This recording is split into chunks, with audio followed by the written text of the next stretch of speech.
Jim Barnett for Warriors TV, and another draft prospects coming in to work out for the Golden State Warriors. This is Moe Harkless from St. John's, and Moe, welcome to the Warriors organization. Thanks for having me. Did you enjoy your workout today? Yeah, definitely. Guys played hard and we had fun. How many workouts and how many teams have you visited so far? I think this is 9. This makes 9 today. 9. So you're pretty glad the draft is coming up here just in a couple of days. Yeah, definitely. A few more days, one more workout, and then that'll be it for me. You just turned 19 years of age in May of this year. 1 year at St. John's.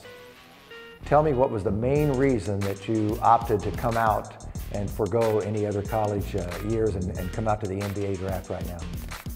Really just because it's been my dream my whole life. And I think that it's a pretty good opportunity for me. And if I work hard, I could be a pretty good player in the NBA. Well, you talk about working hard, and I think that is something everyone has to do no matter how much talent you have. It's a very different level, though, when you come to the NBA as opposed to the collegiate level. Have you, in the summertime, worked out with NBA players, current NBA players at all, and see kind of how you measure up at all ever? Where I'm training at down at IMG in Florida.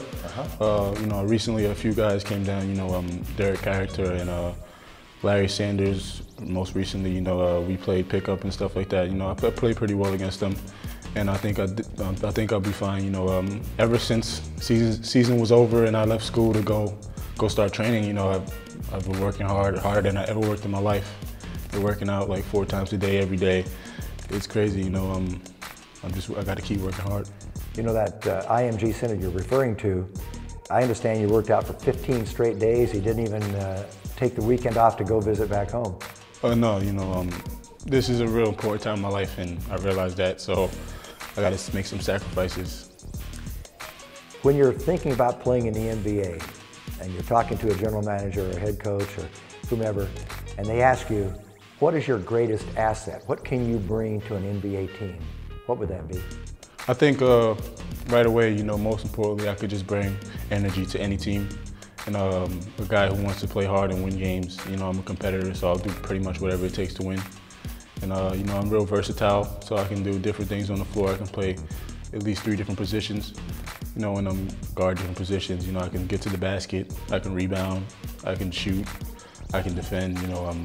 I can bring a lot to any organization. Well, we've got some footage of you playing at St. John's. You're only a year there. And let's take a look at some of this stuff because it's pretty intriguing. You're a player, to me, that is able to score the ball easily. Let's talk about driving, because you have a great gift to somehow get to the basket and not only get there, but score in perhaps some unorthodox ways with bigger people. Here you're going inside. I just turn here and you go up and dunk the ball there. Let's watch that again. And tell me about this play. When did you decide to make the reverse, and when did you decide that you could go and dunk it? Well, when I caught the ball, I seen that there was a guy right there, so he was in position to help. You'll see once I get the ball. Yeah, when you get the ball here. I seen him, so I knew that if I could get the guy to just roam me, and he kind of cut me off a little bit, so I knew there was nobody on the other side, and the spin move is kind of like my go-to move. Okay, so even though you were dribbling the ball there with traffic and a defender on you, you still saw ahead and saw there might be trouble, and so you avoided that. And yeah, usually when someone's guarding me, I pay more attention to the help behind, so I can know a way to maneuver between it. And I seen that there was nobody on the other side, so I knew the spin was open. And I didn't think I was going to dunk it until I actually got in the air, and I was high enough, so I just dunked it. That's pretty good vision and thinking ahead. I like that. All right, now here's another situation playing against Marquette. You're running along the baseline, giving your guard a little room there, and all of a sudden you get it. Now there you use the left hand, and I like that. Let's watch this again. Now you got great length, and you dunked on that last play. You dunked on the play before that, but there, it seems to me you got very clever, and you just got the ball up quickly so that they couldn't block it. Yeah, depending who you're playing against, some guys try to time it.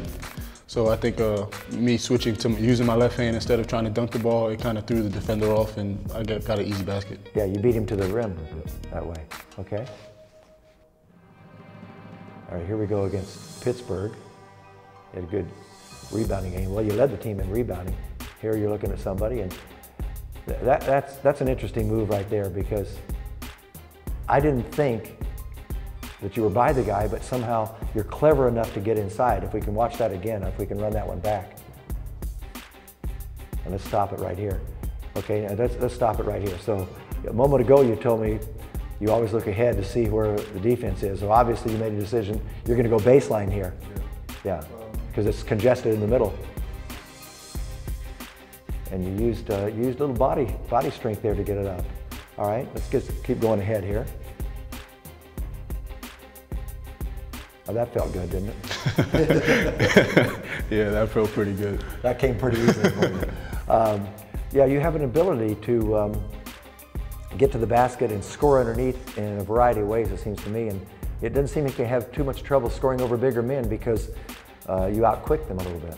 Yeah, I think I'm really quick off my feet, and I think that really works to my advantage, you know, especially with rebounding. And on my second jump, you know, if I miss a shot, I'm quick to get the offensive rebound, and I think that helps a lot. All right, let's take a look at a jump shot.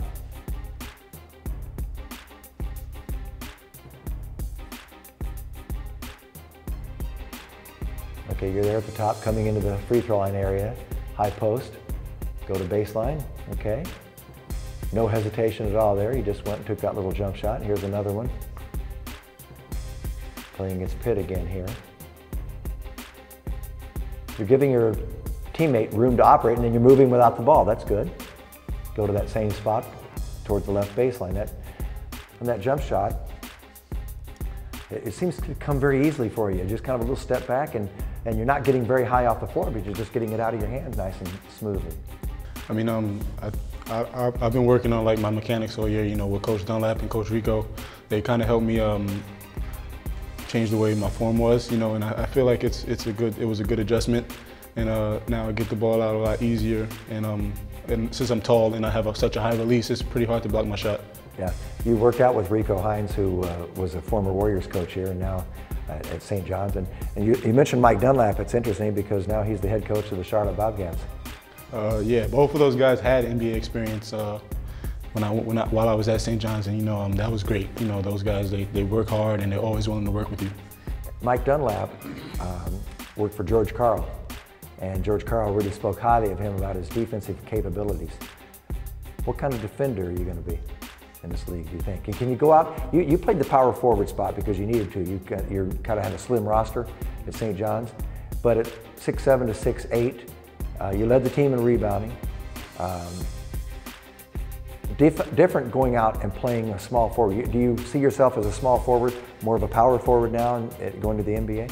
No, I see myself as a small forward. Yeah. You know, I think I'll be able to guard those guys because I'm pretty quick moving laterally, and as well as once I get work on getting my legs stronger and getting faster in general, you know, it'll be a lot easier for me. Okay, we'll talk about your ball handling a little bit too here, but let's continue on.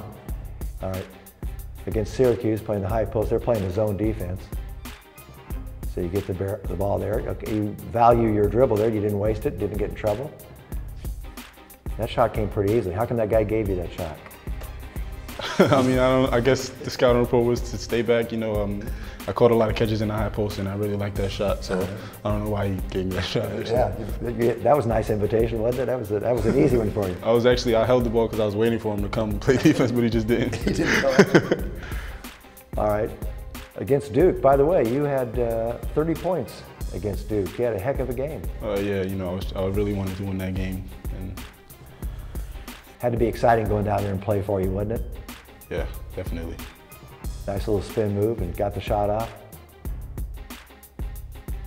How much pressure did you feel playing down there in the ACC against the Duke and that kind of storied program? No, it was definitely a lot of pressure. And you know, I know all my family and friends were watching the game. Yeah. But you know, I really think what drove me was just wanting to win the game, and unfortunately, it didn't end that way. You know, you were out of high school. You were the Queens College Player of the Year, and we're talking about a lot of people in New York. And you stayed close to home, going to St. John's, and you got to play in Madison Square Garden a lot. That is big time. So that's a great advantage already for you to have played a year of college basketball in a venue like Madison Square Garden, because that makes you grow up quickly. Yeah, I think it definitely helped everyone on the team grow up faster. You know, our first game in the Garden, everybody was like all bubbly-eyed and stuff, and it was we were all anxious and nervous. But as the season went on, we got a lot more comfortable in the Garden, and it was pretty much our home. So we pretty much just had to protect it. You chose St. John's. You wanted to stay close to home, and you certainly did. And there have been some great players coming through there, and you picked one former Warrior as the greatest athlete that you found at St. John's prior to you, and he shot the ball pretty well too, number 17, Chris Mullen. Yeah, you know, growing up, hearing about St. John's and everything, I watched a lot of his highlights. You know, I didn't really see him actually play, but I watched a lot of his highlights, and I think he was a great player. And if you get drafted by the Golden State Warriors, you're going to tell Mark Jackson you made a mistake and you thought it was him. Right? Yeah, I'll tell him that. Okay. Let's watch you run the floor here. Because I've seen this before, and I found some intriguing things, because I like the timing that you have. All right, going against DePaul, coming down the floor. Now you give the ball up, and can we run that one back again? This is really good. All right. Getting the rebound, giving the ball up, and I like your timing here. You didn't run, you waited, and you held your defensive man.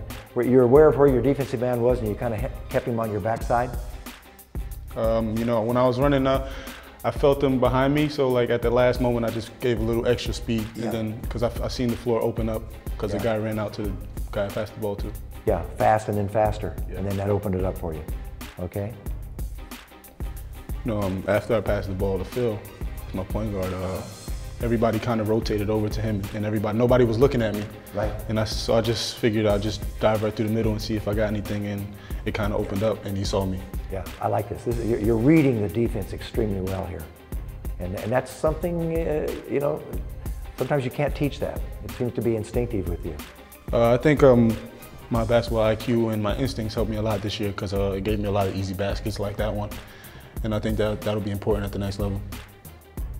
This is a little more NBA for you, and you can see that one coming a mile away. You know, when I think of you and watching you here, did you ever expect to have this good of a freshman year coming out of high school? Did you surprise yourself? In other words, let's go back a year. Did it ever, even in your wildest dreams, think, gee, I'll play 1 year at St. John's and go to the NBA? You know, not really. You know, going in, I was just thinking I was just going to try to play hard and have a good year. But as the year went on, things just kept going better and better for me. You know, I had a lot of big games, and unfortunately, we didn't win a lot of games. But my individual performance gave me the opportunity to be able to take this chance, and it's been great so far. You know, someone's asked you, how do you describe your basketball game? And I did a little earlier, and you didn't use that word that I read about in your St. John's profile, diverse. So explain what diverse means to you. You know, diversity, I think it's kind of similar to versatility. You know, just being able to do different things, and you know, like the little things out there, like use my IQ to get easy baskets, and rebounding and pushing the ball, and just running the floor without the ball. And like smaller guys, I can use my length. Bigger guys, I can use my quickness. You know, I can do just being able to do different things on the floor. Projecting going to the NBA, and you're obviously going to be drafted in that first round somewhere. You don't care where it is, you just want to go and have an impact and start your career. Yeah, you know, because after the draft, you know, everybody starts at zero, and you have to earn your respect, no matter if you're the #1 pick or the 30th pick, it doesn't really matter. And I feel like wherever I'm drafted, I'm just going to keep working hard and try to make an impact. No intimidation whatsoever. You think you're ready to face the big time? I mean, I think it's going to be a little nerve-wracking at first, you know, especially going up against a guy like Kobe Bryant. You know, pretty much I grew up watching him, and it's going to be crazy the first time I step on the floor with him. Well, Mo, wish you a lot of success. Thanks for stopping by and visiting with us today. Thanks for having me. Okay. For Moe Harkless, I'm Jim Barnett for Warriors TV.